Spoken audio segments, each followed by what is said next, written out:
and welcome to the Shakedown. My name is Ryan Forbes, aka Rainforest, and I am here with Malone, who is here today to join us to talk about. To say the least.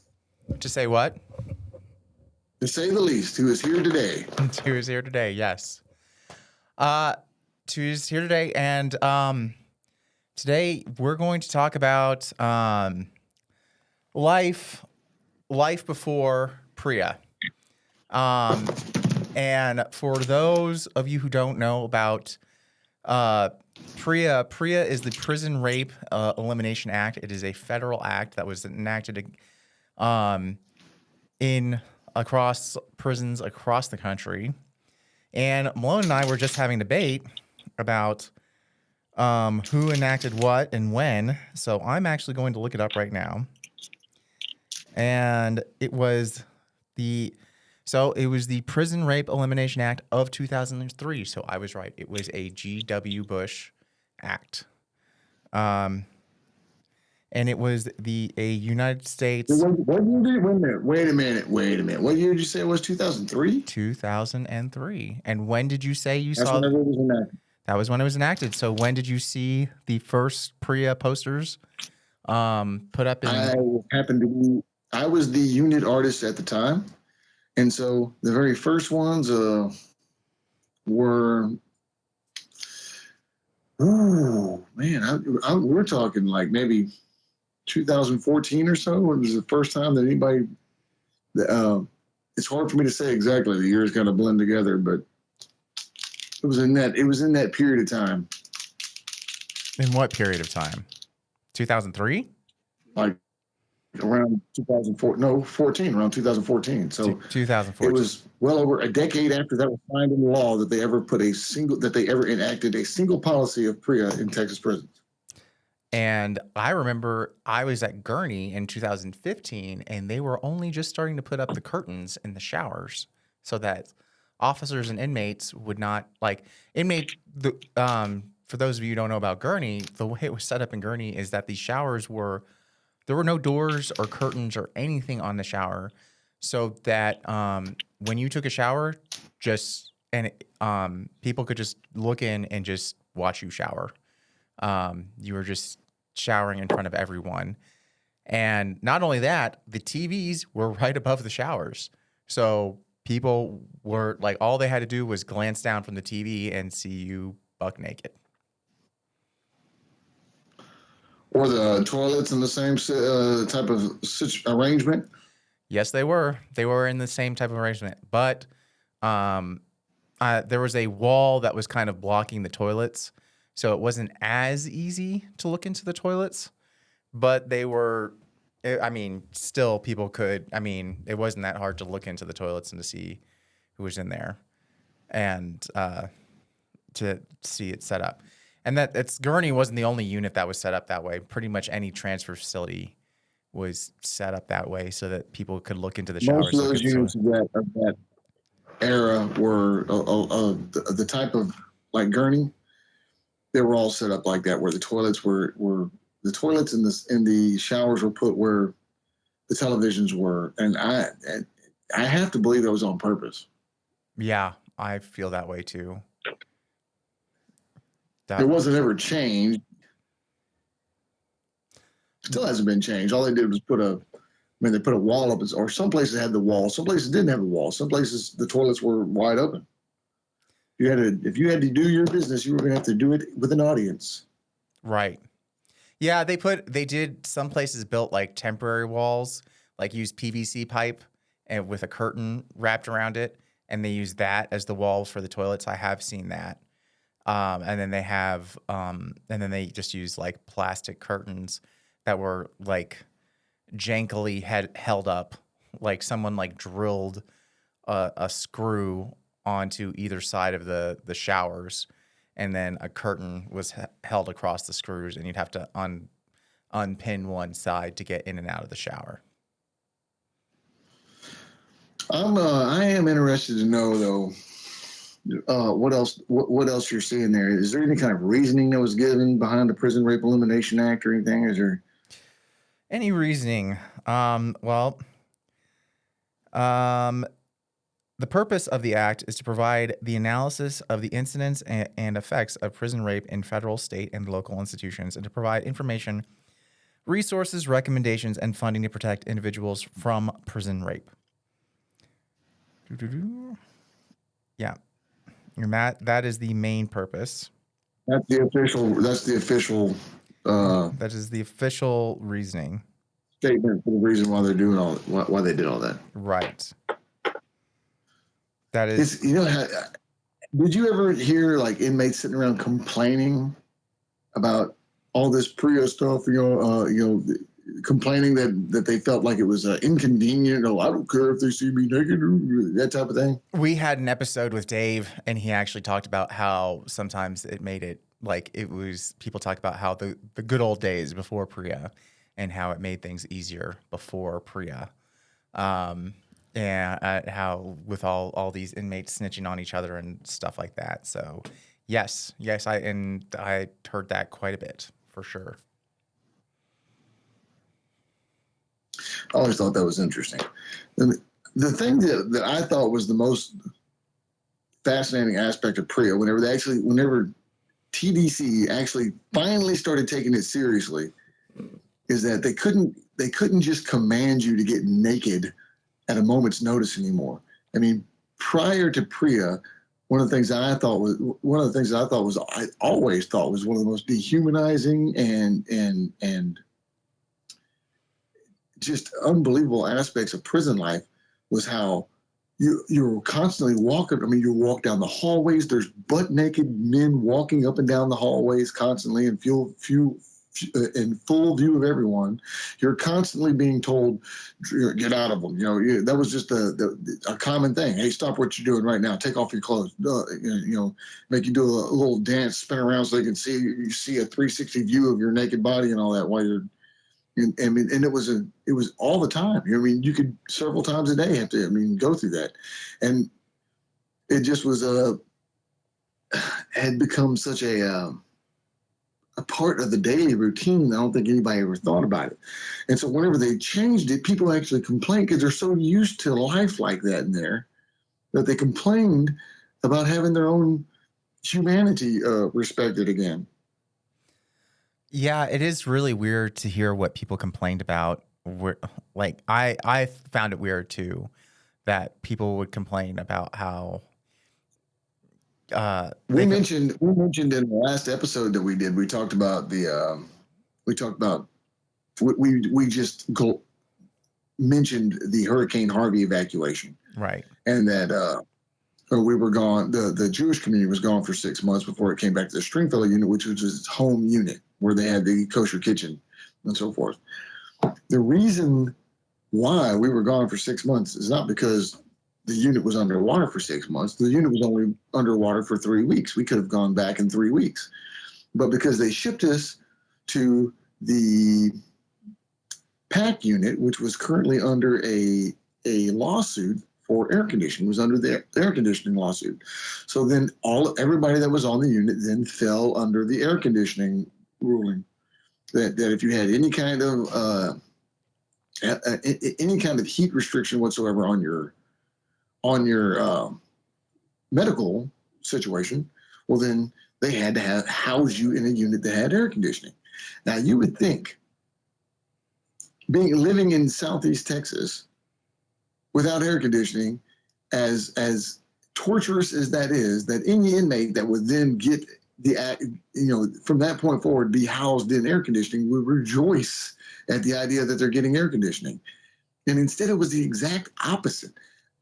I can't say it was the majority, but it certainly was the vocal majority that were the majority of people that you heard complaining about it were. And most of them didn't even.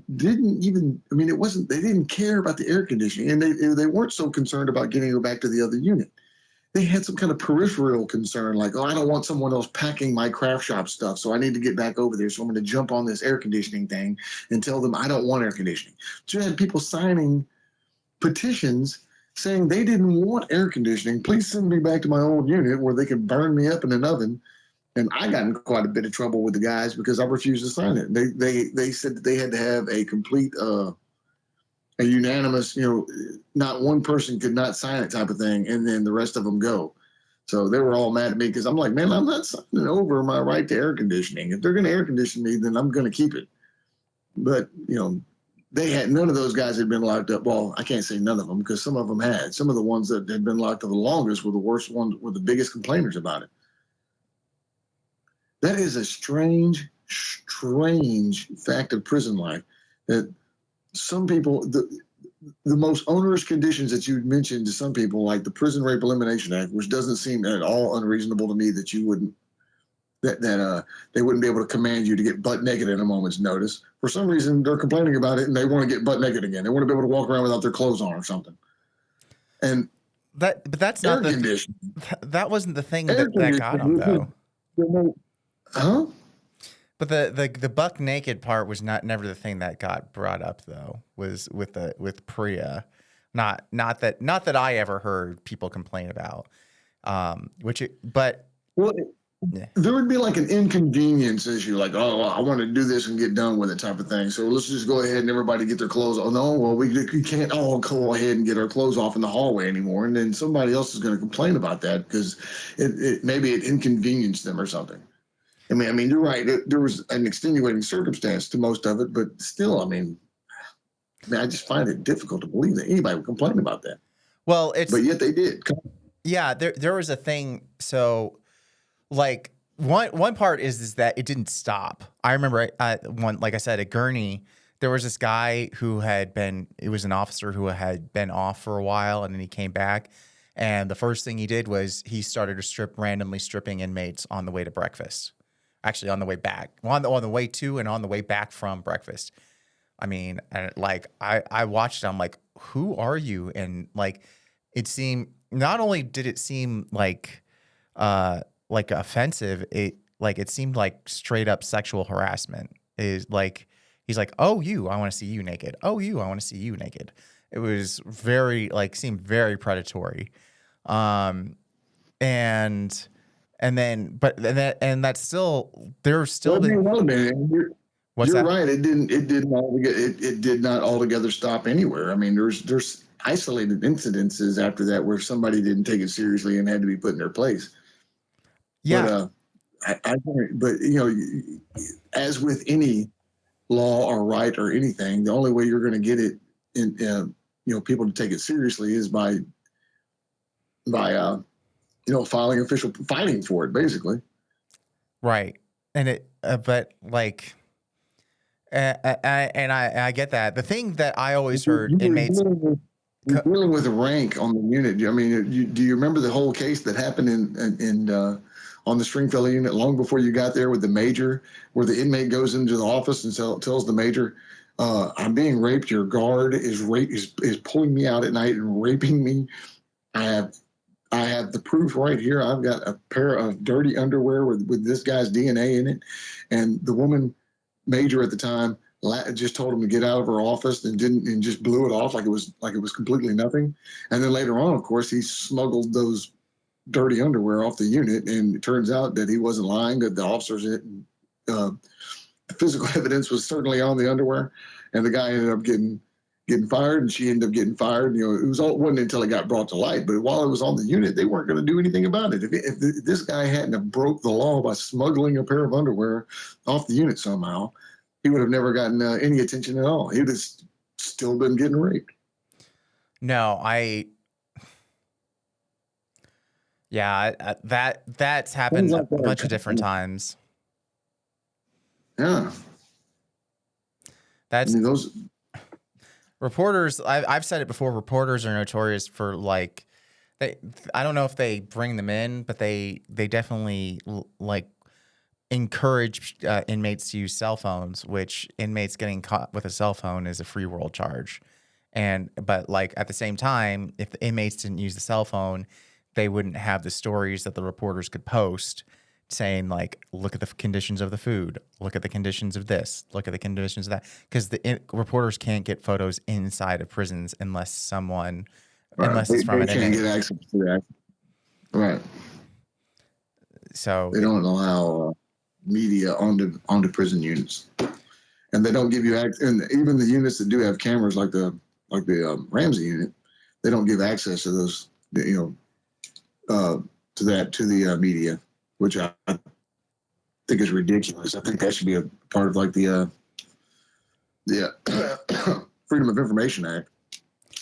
right, and then I'm pretty sure like the ACA, the one that the board that's supposed to there. So there's Texas state prisons, and there's the ACA, which is the board that's supposed to like rate and guide the conditions of Texas state prisons. I'm pretty sure is run by the state of Texas.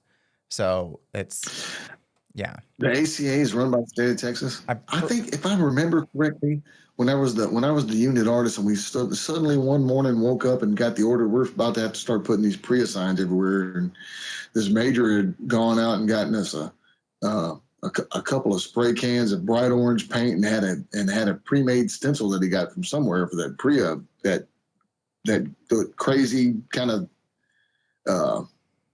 upbeat lettering that they had for all those PREA signs everywhere. Do you remember that? I remember. Yeah, I don't know about upbeat, but I do remember all those. You can see PREA everywhere. You ought to see if you can find an example of that sign somewhere, because they use that same kind of lettering to show the people whenever we're talking about this, so they know what I'm talking about. But he had a pre-made stencil, and he showed up, and all of a sudden we had to put these things everywhere.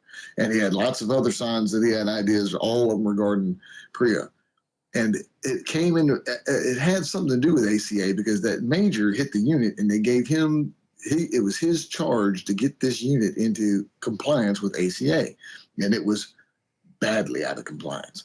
And so there was a whole lot of work that needed to be done. And as they always do, first thing that they do is just like anybody is trying to trick you into buying a house, they just throw a coat of paint over it. So we did the majority of the work fell on the backs of the unit artists / paint crew. Yeah, well, that was the biggest thing for ACA. Like I remember, yeah, at Stringfellow, one of the last ACA things. Actually, when I was at Dalhart, I remember the office manager for maintenance who I worked for. One of the I had heard the main thing that got her job was that she could get paint. Like she was able to finagle the finances and get paint from all these other units, which is really important when it comes to ACA, because there'd be all these ACA times that ACA would come to the unit. And whenever the units knew that ACA was coming, they'd basically repaint the entire unit. And for Stringfellow, that's exactly what the first thing they do. Yeah, and which was for Stringfellow was extremely they straight important. up told us. They said, you remember how when you hit the front door, on the floor is that giant state seal? Right. And then there's that large desk with that big wooden cutout of the seal of Texas and all that. And there's flags up there, and there's other pictures on the wall. They told us straight up that that's what they wanted. They wanted anybody that walked onto the unit, whenever they walked on, to have their eyes attracted to this big state seal on the floor and this fancy paint job that's right in front of them and all that, and not see the rest of it. They wanted them to do it. Was like a sort of a smoke and mirrors type of tactic to keep them from seeing the real problems. The water pouring down from the ceiling every time it rains and stuff like that. And the fact that it was 115 degrees inside the unit at any given time. Yeah. But the guards passing out on a regular basis from the heat. Right. And and the other thing was like at the trustee camp, which I know you didn't see, but like the big importance of paint at the trustee camp was it flooded, as we've said. Hurricane Harvey hit and the unit flooded. And at the trustee camp, it was especially bad because there was black mold that had built up in the buildings at the trustee camp, and there was nothing they could. Was black mold. You know better than that. There's black mold all over the inside of the unit too. Right. And but the only thing they could do, the only thing they could do about it was to paint over it. That's all they could do. Yeah, and that did nothing. No, because by the time they'd painted so far in advance to get ready for ACA, that by the time ACA showed up, the black mold had peeled through the paint. So We had gone. We actually had one of the guys in our right before Harvey hit. One of the guys that was in our group had gone to the warden. He was a specialist in black mold out here in the world, and he used to get rid of black mold for like big hotel chains and things like that. So he had gone to the warden and explained to him, this is black mold, what you're dealing with here. This is not just some kind of, this is not a stain or something else. This is black mold. And they're like, it's okay. And the wardens were told him, it's okay. You know, it's all right. Well, we got plenty of bleach. We'll bleach that out and scrub it. And he explained to him, you cannot bleach black mold away. That's not how black mold works. He gave them the whole entire science of it, how it's a spore and how the spore closes itself and can seal itself off against things like bleach and so forth, and will survive. It's an extremely durable form of plant life, I guess. And yeah, I mean, it only responds to certain levels of heat and so forth else. You have to be able to heat it. And he gave them every last bit of that information, and they just ignored it. They decided against actually dealing with it. And like you said, they'll just throw a coat of paint over it. Of course, those ignorant morons probably thought that the paint was going to be enough to cover it or something, or probably still thought the bleach would kill it. You know, they deny science regularly. yeah, that is definitely a common thing, and they don't want to hear it. And it was, That's just too inconvenient, costs too much money. Well, you're just going to have to, wait till somebody files a lawsuit on it, and then we'll deal with it. you don't want to have your life. That was the thing I dealt with on a regular basis. I would see lots of things where, I knew I was like putting my life at risk, and they just didn't. They're like, just bleach it or paint over it or whatever. Don't worry about it. It'll be fine. And I was like, great. Well, that's just I just have to live here. And so did you for a much longer time. And it's just horrifying to think about, and the fact that it's still going on for a while. But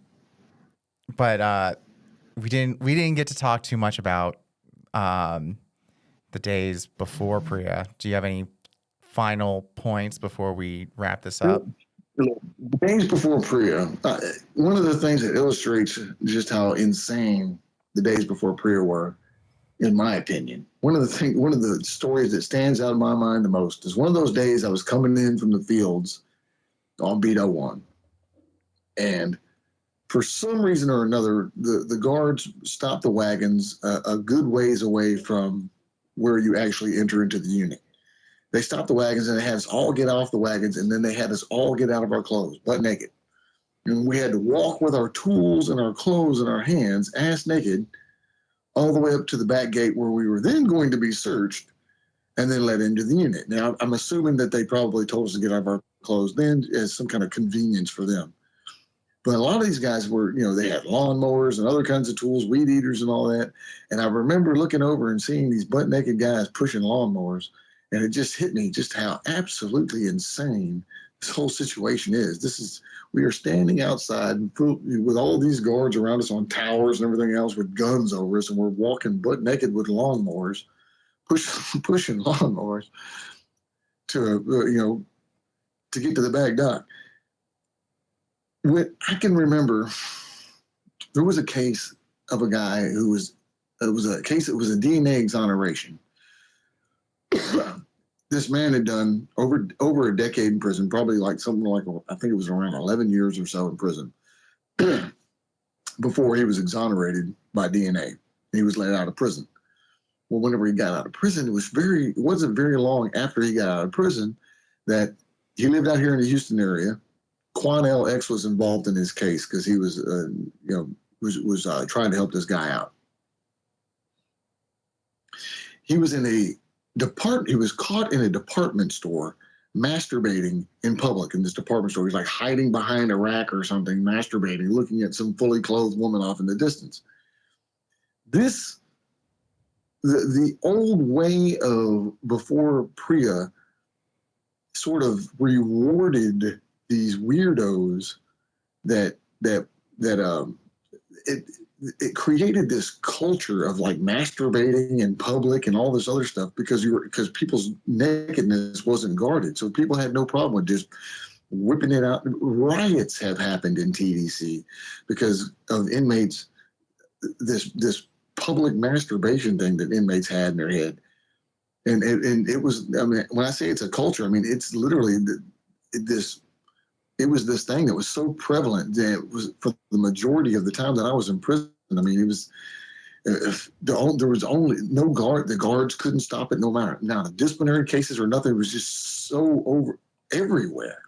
And so eventually, other inmates, I mean, we had to people had to band together to physically fight, to force people to stop masturbating around you, which is a sickness.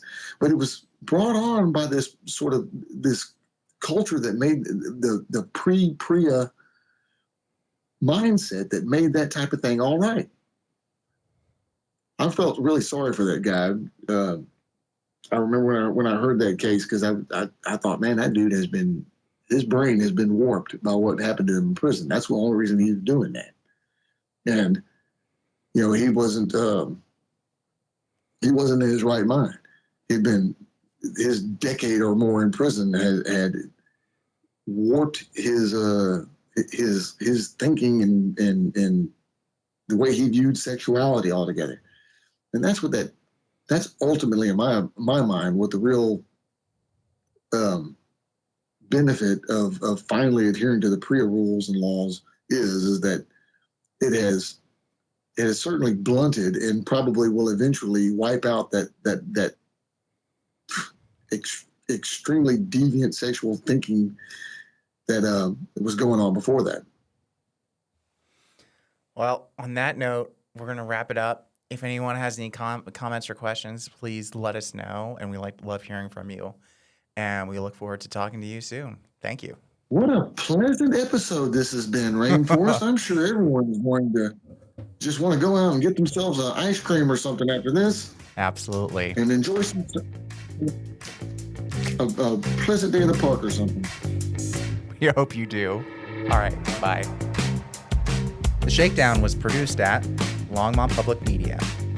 And our theme song, Shakedown, was brought to you by Envato Elements. If you want any Shakedown merchandise, or you want to support the show, you can go to waywordpress.com. That's WAYWORD press.com.